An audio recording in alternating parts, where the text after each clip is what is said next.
मंत्री जी हैं उनको कोई मतलब नहीं गौवंश से।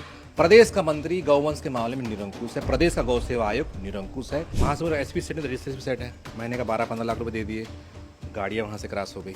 सीमावर्ती क्षेत्र के अधिकतर अधिकारी सेट होते हैं, इसकी तस्करी होती है और स्थानीय नेता जो होते हैं वो सेट होते हैं। बलात्कार तो रोज होता है गौवंश का। हिंदुत्ववादी सरकार है, बीजेपी की सरकार कही जाती है, फिर भी इस तरीके की लापरवाही। बलात्कार इतने ज्यादा होते हैं ना, अगर रात में आप सिर्फ एक मोटो पे चलेंगे वो बलात्कारियों को देखना है, आपको डिजिटल एक न एक व्यक्ति नशे की हालत में बलात्कार करते मिलेगा। आप सड़कों में जब गौवंश कोई ना कोई कुछ छेड़ते मिलेगा, उंगली करते मिलेगा। बकरी के साथ हुआ, कुत्ते के साथ हुआ, डॉग फीमेल के साथ हुआ, अभी मुर्गी का भी आज हैवानियत की हद पार की एक बिल्ली तक को नहीं छोड़ा जा रहा है। शिवाली चौधरी जिसका आप नाम ले रहे हैं, बड़ा नाम एक आप ले रहे हैं यहाँ पास, वो तो विश्व हिंदी परिषद या बजरंग दल के साथ स्पष्ट बोल दूं, किसी भी चीज की मेंबर नहीं है। जबरन किसी के मंच में जाके खड़ा होना, तू भगाता नहीं, आ जा तो आ गया। इनका चरित्र जानना है तो इनके स्थानीय से सिविल लाइन थाने पता करो, इनके बेटे क्रिमिनल रिकॉर्ड है। तुम्हारी थाने के अंदर में 12 महिलाएं छन्नूगिरी को स्वामी भेजा था मारने के लिए। गलती से टीआई में 15 टीआई साहब को लग गई मार मेरे चक्कर में। सबसे आसान है महिला आगे करके लड़ना, और ये काया लोग यही काम करते हैं। बालाघाट मध्य प्रदेश से आपके ऊपर भी कई तस्करी के आरोप लगे हैं। मेरे पे आरोप बोलना आसान है, लेकिन सिद्ध कर दो। हेमंत बिस्वा शर्मा असम के मुख्यमंत्री, जिन्होंने एक बयान दिया था कि निजी उपयोग के लिए गौ मांस सेवन पर उन्होंने कोई रोक नहीं लगाया। गोली मारना चालू करो, भयभीत प्रीत होती नहीं है। 10-12 गोली मारेंगे, कचरा साफ हो जाए, बाकी लोग डर के मारेंगे।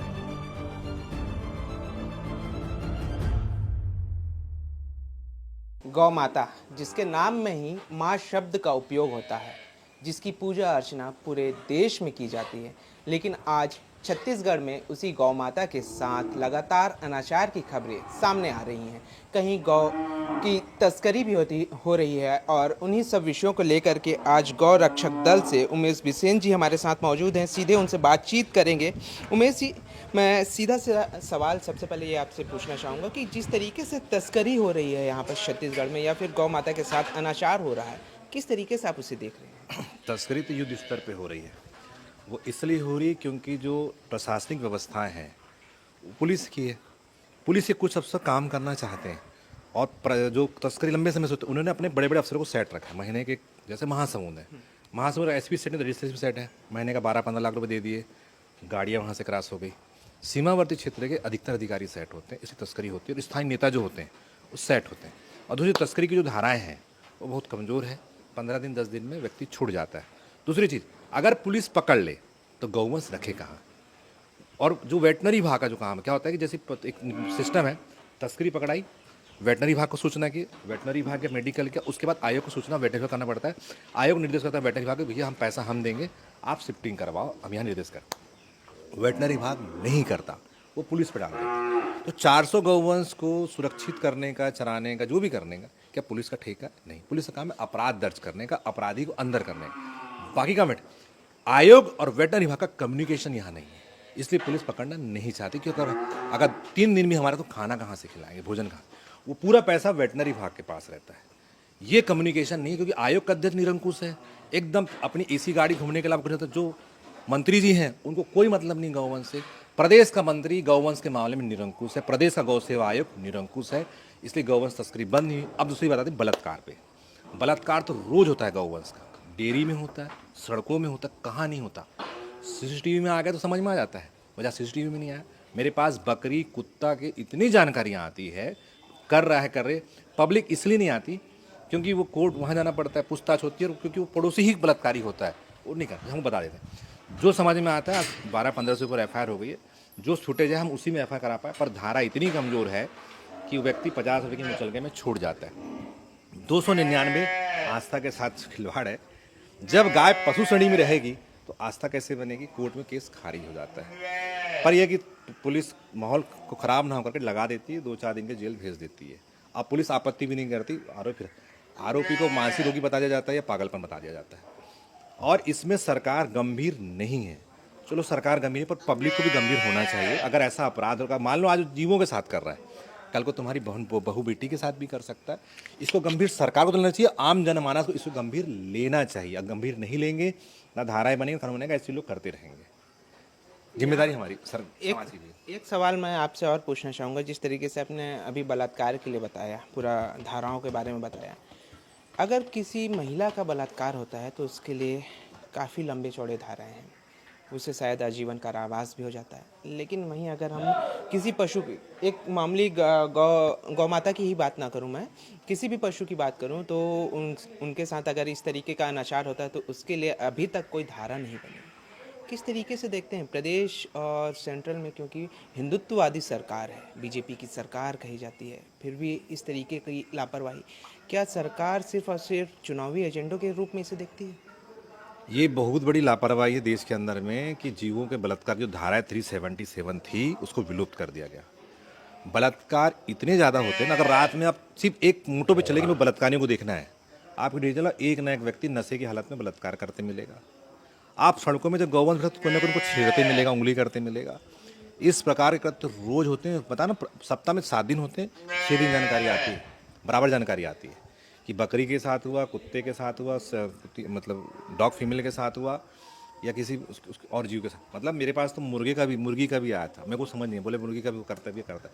मतलब प्रत्येक वीडियो नहीं बना पाया, देखा, और वो आदमी के जब मैं देखा, मतलब हैवानियत की हद पार की, एक बिल्ली तक को नहीं छोड़ा जा रहा है इंसान के। वेटनरी के डॉक्टरों से बहुत लंबे कंसल्ट किए इस विषय में, बोले बकरी का जितना आता है उनमें साले को FIR करने नहीं जाता, कोई शिकायत करने नहीं जाता, और क्योंकि फुटेज होता नहीं वो करते। पर हमको समझ आता है कि जो बकरी को, क्योंकि बकरी का रेप ऐसा करेंगे, बकरी क्या होता है, अपने गुहा को सुकुड़ लेती है, तो उसको बड़ा करने के लिए डंडा डालना पड़ता है, उससे ब्लडिंग हो जाता है, ये होता है। इस हद तक इंसान जा चुका है कि बकरी के साथ वो सुकुड़ लेती पीछे के, आप जबरदस्ती नहीं कर सकते उससे, तो उसमें डंडा डाला जाता है। आप सोचो, ब्लड निकलता, फिर वो वेटनरी अस्पताल आते हैं इलाज कराने के लिए, डॉक्टर कर देते हैं, डॉक्टर क्या करेगा, वो तो FIR करा नहीं सकता, पर समझता सब गलत हो रहा है, क्योंकि कानून में साक्ष्य मांगता है ना, किसने देखा, क्या देखा, साक्ष्य कहाँ से। और दूसरी चीज, वेटनरी में ऐसा व्यवस्था नहीं कि सीमन से बता दे कि ये इस पुरुष ने किया, इस महिला, मतलब इस महिला नहीं, पुरुष ने किया है। सिर्फ अंताजी किया, मैंने अगर शिकायत किया तो डिटेक्टिव हाँ बलात्कार वो लिख के दे देगा। उसको प्रैक्टिकली जो अपन जो लैब टेस्ट के माध्यम से छत्तीसगढ़ में सिद्ध नहीं कर सकते, बाहर भेजना पड़ेगा उसके, उस मामले में हम परिपक्व नहीं है। अरे हमारे नेता अधिकारी परिपक्व नहीं, बोध ऋतु भी कैसे परिपक्वता आएगी, बहुत विडम्बना है। हम लोग चिल्ला चिल्ला के थक चुके हैं, बोल थक चुके हैं, आवेदन दे के थक चुके हैं, पर ये सिस्टम सुधरना नहीं चाहता। कभी कभी लगता है कि इनको गोली से मार दिया, क्योंकि इतने ढीठ अधिकारी हैं, संवेदनाएं जीवों के प्रति नहीं है, ना नेता मंत्री से अधिकारी में जो काम कर रहे हैं ना फील्ड में, पंकज जैसे, विक्रांत शर्मा जी गौठान संभाला, ऐसे लोग, ऐसे रेणुका सोनवाने जो हमारी वहाँ पे है, मंदिर सुन गौशाला चलाती है, हमारे रितेश अग्रवाल चाहते, पंकज जो लड़का जो एम्बुलेंस चलाता है बेचारा LLB कर रहा है, सभी निकाल के, ऐसे लोग संवेदना रखते हैं, ये करे तो करे क्या। हम लोग ना सिस्टम से परेशान हो गए। अस्पताल चाहिए भर्ती वाला, आप देखिए एक बीमार गौवंश आया जनरल वार्ड में, कहाँ होना था, ICU के वार्ड में। अब ICU के पेशेंट को हरा कोई जनरल तो मरेगा नहीं, लागड़ शरीर, दवाई प्राथमिक मिलेगी, जो इंजेक्शन लगाना, दर्द गया, अंदर का जो भी परिवर्तन आया है पेट में, उसको हम कह सकते हैं सोनोग्राफी, एक्सरे या अन्य मशीन, वो है ही नहीं। अच्छा, एक सवाल मेरा यहाँ पास और भी है कि आप 20-25 साल से समथिंग गौवंश की रक्षा कर रहे हैं, देखभाल कर रहे हैं, लेकिन राजधानी रायपुर में इतनी सारी टीम क्यों बटी हुई है? कोई एकजुट होकर के काम क्यों नहीं कर रहा है? देखो, मैंने तो जब मैं चालू किया, मैंने बोला अपने अपने स्तर में करो। कारण क्या होता है, सबके अपने तरीके, कोई 2 घंटा करता, कोई 3 घंटा, कोई किसी का बंधा मजदूर है, पर एक शर्त रखो, 4 लोग को सिखाओ, क्योंकि गौवंश ठेकेदारी से नहीं बचेगा। गौवंश ठेकेदारी व्यवस्था से नहीं, मेरी इसके 2 किए, अब 4 लोगे। मैं यही गौठान बता रहा हूँ, बीमार गौवंश आते नहीं बचते, विधिवत अंधेरा क्यों आते, क्योंकि बीमार को यहाँ रखने का ही नहीं है, बीमार को अस्पताल में भर्ती करना जहाँ पे सब सर्व सुविधा युक्त हो। हमने अस्पताल तो बना ली भर्ती वाला, पर सर्व सुविधा युक्त नहीं बना पाए।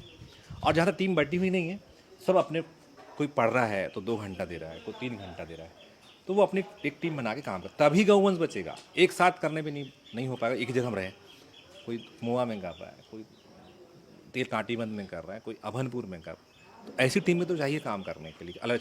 ठीक है, सबके और किसी को संसाधन नहीं है, जिसको जो विवेक से समझ में आ रहा है उस तरीके से काम कर। अब छोटी मोटी गलतियाँ उनसे हो रही, क्योंकि अनुभव की बहुत सारी कमी है और संसाधन कमी, तो गलतियों को हमको माफ़ भी करना पड़ता है। एक सवाल और है कि हम देख रहे हैं कि प्रदेश में बीते कुछ दिनों में गौ माता की तस्करी हो, चाहे उनके साथ अनाचार हो, उसके रेशो जो है, उसके रेट जो है काफ़ी बढ़ चुके हैं।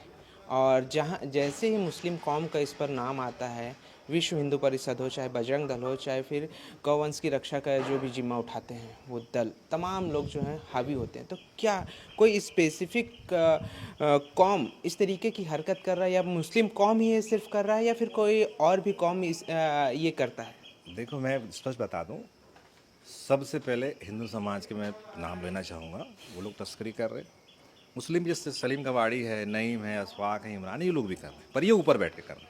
निचले स्तर में पूरे हिंदू, चाहे मनोज जंगेल हो, हरीसा हो, विवेक तिवारी, रत मिश्रा, कुंदन पांडे जैसे लोग, संजू स्वामी, दुकालू केवट जैसे लोग, विक्की निषाद जैसे लोग, और इनकी सहयोगी परम आदरणीय दीपाली चौधरी जैसे लोग, मनोज जंगेल की खास हम खास, ये लोग ऐसे लोग। दीपाली चौधरी जिसका आप नाम ले रहे हैं, बड़ा नाम एक आप ले रहे हैं यहाँ पास, वो तो विश्व हिंदी परिषद या बजरंग दल के साथ। मैं स्पष्ट बोल दूं, किसी भी चीज़ की मेंबर नहीं है।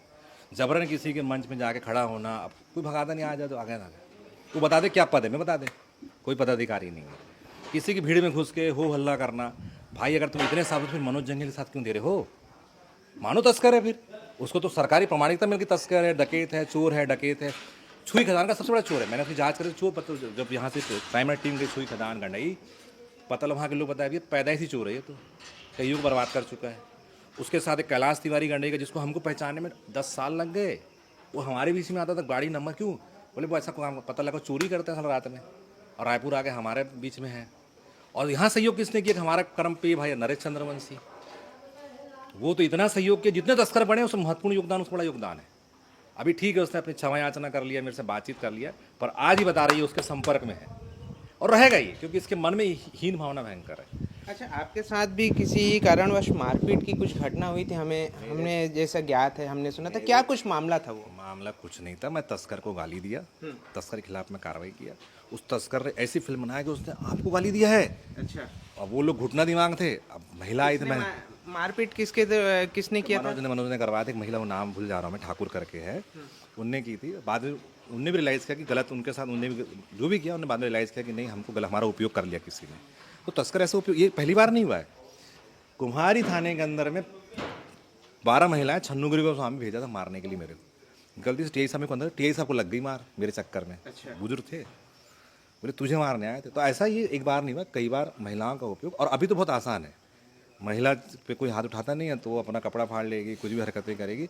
और सबसे आसान है महिला आगे करके लड़ना, और ये कायर लोग यही काम करते हैं। महिलाओं क्या 10-20 हज़ार मिल गया उसमें खुद जाती है। अधिकतर महिलाओं को ये काम है, पैसे के लिए करते हैं। और जो महिलाएं पैसे के लिए करती है वो भगवा वस्त्र भी पहन लेती है, सब चीज़ करती है, सारी नौटंकी करेंगे। इनका चरित्र जानना है तो इनके स्थानीय से सिविल लाइन थाने में पता करो, इनके बेटे का क्रिमिनल रिकॉर्ड है वहाँ, इनके बेटे क्रिमिनल रिकॉर्ड है, फोटो लगा हुआ है। इनका खुद का पता करेंगे, मोहल्ले में पता कर लो क्या स्थिति है। तो ये भगवान सद्बुद्धि दे कि वो पहले चिंतन करे कि ये शुरुआत कहाँ से हुई उसकी, कि किस व्यक्ति ने कैसे भड़काया। मेरा तो कोई दूर तक लेना नहीं, मैं उसको जानता भी नहीं था ढंग से।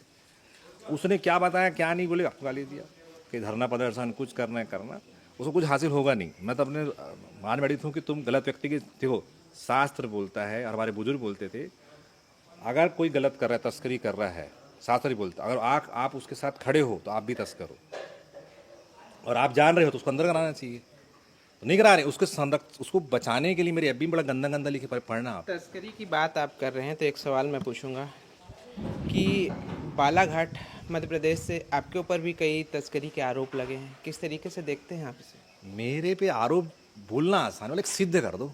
मैं बता दूं आपको, भूपेश बघेल जी ने 3 बार जांच कराया, डॉक्टर ने 3 जांच कराया। स्थान पुलिस की एजेंसी होती है, सबकी पूरी रिपोर्ट रखती है, सीआर रखती है कि नहीं? आरोप लगाना बड़ा आसान है, मैं सिद्ध करके बता रहा हूँ कौन आरोप कैसे करके। मेरे साथ एक आरोप सिद्ध कर दो, पुलिस है, ईडी है, और आर्थिक अपराध, कोई भी चीज़ में लगाया शिकायत कर दो, जहाँ करना शिकायत कर दो, पता लग जाएगा क्या है क्या नहीं करके। और प्रशासन जो एक्टिविटी रहता है उसकी पूरी जानकारी रखता है कौन क्या है करके, तो अपना क्लियर है, सीधी सी बात है, इसी दम से बोल पाते हैं। जब आप दीपाली चौधरी पर अभी इतना बड़ा आरोप लगा रहे हैं, एफआईआर भी दर्ज आप बता रहे हैं, उसके आदमी जो, हाँ, जो तो उनके ऊपर कार्रवाई क्यों नहीं हो रही है? हिंदुत्व की सरकार है। थोड़ा सा कानून यहाँ हमारा कमज़ोर है, ये किंग मेकर जैसे सामने नहीं आके पीछे से। क्या होता है कि तस्करी की अलग अलग बॉडी होती है, एक होता है प्रोपोगेंडा करना, एक होता है नहीं महिला करके लड़ाते रहो ताकि वो उधर कवर फायर करे। ये तो टीम वर्क है ना इनका, ये उस प्रकार काम करे। कानून एक है, उस चीज़ में निगाह में तो है उनके, जिस दिन आएंगे तो लपेट देंगे, पर महिला होने का नाजायज़ फ़ायदा उठाए तो कुछ नहीं है। एक सवाल है मेरे मन में आ रहा है प्रदेश ही नहीं पूरे देश में हिंदुत्ववादी सरकार है, हिंदू विचारधारा की सरकार है, बीजेपी की सरकार है। लेकिन कत्ल खाने यहाँ पर बहुत ज़्यादा हैं, चाहे हम यूपी की बात कर लें, चाहे किसी भी स्टेट की बात कर लें। जब सरकार हिंदुत्ववादी की है, गौ माता इसे माना जाता है गायों को, तो फिर इसे बंद क्यों नहीं कराया जा रहा है? सरकार के लोग ही तो कत्ल खाने चला रहे हैं ना, किसको क्या बोलोगे। मैं क्या कुछ देर पहले बताया ना कि ये इसको पहन के मुंह में राम बगल में छुरी करना बहुत आसान। अब सरकार बड़े स्टेट से चलती है, अवसरवादी उस सरकार के अंग बन जाते हैं। वैध रूप से तो कत्ल खाने नहीं चलते, अवैध रूप से सारे चलते। गाय का कत्ल खाना कहीं भी अनुमति नहीं देता। भैंस की कुछ राज्यों में भैंस का अनुमति है, उसका चलता, उसकी आड़ में गाय का कत्ल खाना चलता है। और वो व्यक्ति स्थानीय सरकार के किसी न किसी पद में घुसे रहते हैं, कुछ ना कुछ रखते हैं कि संरक्षण मिल जाता है। तो सरकार को भी गंभीरता लेना चाहिए, कौन सी कौन गलत है। पैसा धन देख के सपोर्ट नहीं करना चाहिए। मैं बता रहा हूँ, सरकार को जानकारी होती है कौन सा कत्ल खाना चाहता है, कौन सा नहीं चल रहा, सब मालूम होता है। पर धन बल और वो एक इंडस्ट्री है, उसके प्रभाव में वो निर्णय नहीं कर पाती। इतना डर होता है उनके अंदर। और जो विरोध करता है वो एक्टिविटिस्ट होता है या कमज़ोर होता है कि सारा दिन उसको अंदर कर देते हैं। ये हर जहाँ पे अधिक कत्ल खाना वहाँ एक नहीं मिलेगा, जो साधारण व्यक्ति जो विरोध करते मिलेगा, पर वो जेल के सलाखों पीछे मिलेगा कोई ना कोई कारण से, क्योंकि उसके साथ कोई नहीं आएगा। कत्ल खाने वाला क्या पैसा वाला होता है, 50 आदमी खड़ा कर देगा। पर जो एक्टिविस्ट होता है उसका पैसा नहीं होता, गरीब होता है और मन से अच्छा होता है, लड़ते रहते। हर जगह की स्थिति है, पता करना एक ना एक मेरे जैसा साधारण व्यक्ति आपको लड़ते मिलेगा ही मिलेगा। ये एक सवाल और है, मिथुन गाय और नंदी गाय में डिफरेंस क्या है? क्योंकि भाजपा नेता सुधांशु त्रिवेदी ने एक बार कहा था कि उत्तर पूर्वी इलाकों में मिलने वाला जो गौ मांस है वो है मिथुन गाय, तो दोनों में डिफरेंस क्या होता है? नहीं, उन्होंने गलत बयान दिए, वो बयान ही गलत था। अच्छा। अब वो बयान कितना दिए क्या, मेरे पास शॉर्ट में आया था, मैं देखा, मुझे अच्छा नहीं लगा कि इतना बुद्धिमान व्यक्ति इस तरीके से कैसे दे दिया। उसमें तो उनको खेद व्यक्त करना, मेरे पास सम्मान, बहुत सम्मान करता हूँ, बहुत ज्ञानी है चाणक्य अपने आप में। पर ये कैसे दिए ये समझ नहीं आया, क्योंकि ऐसा है ही नहीं। गाय देसी गाय होती है और किसी गाय को काटने का अधिकार नहीं है। हम तो ऐसे भी अगर आता है यहाँ से बाहर से, हालांकि गलत ही लाना चाहिए, उसको भी कारण मना कर। जीव हत्या किसी प्रकार से नहीं होना चाहिए, चाहे भैंस हो, नंदी हो, या जो भैंस हो, जो ऐसे कोई भी नहीं, क्योंकि उसकी अगर जैसी वो कटेगा स्वाभाविक है कि दूसरी गाय भी कटना चालू होगी ही होगी। अच्छा, एक और सवाल है, हेमंत विश्व शर्मा असम के मुख्यमंत्री, जिन्होंने एक बयान दिया था कि निजी उपयोग के लिए गौ मांस सेवन पर उन्होंने कोई रोक नहीं लगाया है, और वहीं सार्वजनिक उपयोग के लिए उन्होंने रोक लगाया है, मंदिरों में भी रोक लगाया है। तो निजी उपयोग में इंसान खा सकता है गौ मांस और बाकी जगह नहीं खा सकता है, और वो बीजेपी के नेता हैं। बीजेपी हिंदुत्व की विचारधारा वाली सरकार है, फिर उसमें ऐसा? वो बयान चुनावी प्रभाव को देखते हुए दिया गया, जो कि गलत है। मैं बिल्कुल उसको कह सकता हूँ कि गलत बयान है, इसको वापस लेना चाहिए। ये हमारी आस्था के साथ चोट है। किसी प्रकार से भी गाय का आहार नहीं होना चाहिए। देश पूर्ण गौरक्षा प्रतिबंध, गौ हत्या प्रतिबंध की बात कर रहा है, ये तुष्टिकरण की बात नहीं कर रहा। और अगर नेता ऐसा बोल रहा है तो गलत है, बिल्कुल गलत है। इस बयान का तो हम निंदा करते हैं, और बिल्कुल ये बयान किसी प्रकार से वोट की राजनीति के लिए नहीं देना चाहिए, गलत है। अच्छा, एक लास्ट सवाल, जो भी लोग इस तरीके का कृत्य करते हैं कि गौ माता के साथ अनाचार कर रहे हैं या फिर उनकी तस्करी कर रहे हैं, चाहे फिर वो हिंदू कौम हो, चाहे या फिर मुस्लिम कौम हो, या फिर जिनका नाम आपने गिनाया, वो तमाम जो लोग हैं, उनके लिए एक शब्द में अगर कुछ कहना चाहें? इन लोगों को गोली मार देना चाहिए, जान से मार देना चाहिए। अगर जीवित रहेंगे तो यही काम करते रहेंगे। इतने लोग तस्कर नाम लें, मनोज जंगल, हरी साहब, उनके सहयोगी जितने हैं, ये इतने बेशरम अगर जेल से निकल भी जाएंगे ना, ये यही काम करेंगे। इनके खून में ही वो चीज़ समाया, ये सुधर नहीं सकते। मैंने एक ही मांग की है, मैंने बार बार मुख्यमंत्री जी को, गृह मंत्री, राज्यपाल जी को और इन डीजी को लिखा है, गोली मारना चालू करो। भयभीन प्रीति होती नहीं है, 10-12 गोली मारेंगे, कचरा साफ हो जाएगा, बाकी लोग डर के मारे नहीं करेंगे। सिर्फ मौत का ही भय व्यक्ति से गलत काम से छोड़ सकता है, सिर्फ मौत का भय। चाहे वो कोई भी हो, चाहे वो बलात्कारी कोई भी हो। जो अगर जीवों का बलात्कार करता है उसको उसी श्रेणी लगी जो कि जिस प्रकार से महिला बच्चों के साथ बलात्कार कर सकता है। और स्वाभाविक जीवों के साथ बलात्कार करेगा, वो छोटी छोटी बच्चियों के साथ भी बलात्कार करेगा, उसका मनोबल इतना बढ़ जाएगा, करेगा ही करेगा। और तब उसकी बात करोगे तब अब बहुत लेट हो जाएगी, तब तक संख्या। इसलिए आज के समय कानून मजबूत बने, या तो छोड़ दे, पब्लिक निर्णय कर लेगी, एक बार निपटा देगी। अच्छा, पंडित धीरेन्द्र कृष्ण शास्त्री का एक बयान आपको याद होगा, बयान ही नहीं, वो अनुरोध करे थे अपने सभा के माध्यम से विष्णुदेव साय मुख्यमंत्री जी से कि जो गौ माता है उसे राजमाता बनाया जाए करके। लेकिन समय काफ़ी बीत गया, अभी तक तो गौ माता को राजमाता तो बनाया नहीं गया, लेकिन उनके साथ अनाचार और उनकी तस्करी जो है वो लगातार हो रही। तो किस तरीके से इसे देखते बस? आदरणीय धीरेन्द्र शास्त्री जी ने बहुत अच्छी बात रखी थी। प्रकृति को भी सम्मान चाहिए, हम प्रकृति पूजक हैं, जीव पूजक हैं। आप जैसे हमारा कोई मेहमान आता है वो भी तो सम्मान चाहता है ना, तो राजमाता इसलिए बनाते हैं कि क्योंकि हम आस्था के साथ चलते हैं। तो जब पूरा कृषि, धर्म, संस्कृति उस पर आधारित है तो उसको राजमाता बना देना चाहिए। मुख्यमंत्री जी जब जैसे राजमाता बात निकली तो मुख्यमंत्री हड़बड़ा गए। राजमाता बोलने में 2-3 मिनट लग गए थे उनको। मैं बता दूं, मुख्यमंत्री जी नहीं बना सकते। चुनाव के समय जब जनता से आवाज़ जाएगी तो शायद राजमाता बना दे, पर राजमाता बनाने के पहले गौवंश की सुव्यवस्था की व्यवस्था करनी पड़ेगी, कानून सख्त बनाने पड़ेंगे। उत्तराखंड राजमाता बना दिए पर उसकी व्यवस्था करा पाए क्या? नहीं करा पाए, आज ही वहाँ दुर्गति में है। अगर आपकी माँ रोड में कचरा खाएगी और राजमाता बनाएगी तो सरकार को उसके लिए उन लोगों को रखना चाहिए जो वास्तविक 25 साल 20 साल अपने जीवन का दे चुके हैं, उनकी कोर कमेटी बनाए, उनको कुछ मान दे और उनसे पूरे नियम कानून बनवाए और उनको उस मॉनिटरिंग कमेटी का बनाए। जैसे भूपेश बघेल ने बहुत अच्छी योजना चालू करी थी, मैं उसकी कभी मैंने निंदा नहीं करता इस मामले में। सरकार ने गौठान बंद कर दी और उस गौठान से तस्करी गौवंश खत लगाने चले गए। अगर सरकार आती, नाम परिवर्तन कर देना था कुछ दिन बाद, पर गौठान बंद नहीं करना था, उस पर इम्प्लीमेंट करना था, जो त्रुटि उनसे उस त्रुटि को सुधारना था। पर आयोग का अध्यक्ष आदरणीय मंत्री जी नहीं मालूम कौन से दिमाग में मंदबुद्धि हो गए थे, इन्होंने गौठान ही बंद कर दिया। तो आपसे बड़ा गौद्रोही कौन है? दूसरा कोई नहीं है। फिर आप अगर भूपेश बघेल ने अगर कुछ अच्छी चीज़ चालू की है उसमें इम्प्लीमेंट करना था, तो आपने द्वेषवश बंद किया। मतलब आपने गाय के साथ अत्याचार किया, गाय की तस्करी, मतलब उस हत्या के भागी भी गौ सेवा आयोग का अध्यक्ष, मंत्री, मुख्यमंत्री जी को भी लगा, क्योंकि मुख्यमंत्री भी इस निर्णय में सहभागी बन गए। जितनी कमेटी थी, थोड़ा सा इनके प्रति संवेदना रखो। ये रोते हैं, बिलखते हैं, बस बोल नहीं पाते। उसको एहसास को समझने का सामर्थ्य हमारे नेता, मंत्री, अधिकारी किसी में नहीं है। उनको लगे, बुरा लगे तो लगे, जहाँ जो गाय के साथ रहेगा हम उसके साथ रहेंगे। मैं पहले भी मेरे आप जो भी लड़ाई हुई है नेताओं से, सिर्फ गाय के लिए हुई है, मेरे व्यक्तिगत धनराशि और नौकरी पोकरी के लिए नहीं हुई है, मेरी गाय के लिए हुई है। अगर मेरे चाहे भाजपा की हो कांग्रेस की हो, जहाँ गलत था मैंने बोला और बोलते रहूँगा, क्योंकि मेरा अस्तित्व इनसे, मेरे धर्म का अस्तित्व भी इनसे, मेरा भी अस्तित्व इन्हीं से है। इनके बगैर हम अधूरे हैं। और ये है कि सनातन धर्म में सबसे परम पूज्य ने प्रकृति और गाय को बताया और उसको ब्राह्मण को बताया। अगर इनको नहीं बचा पाया तो हमारा अस्तित्व नहीं रहेगा।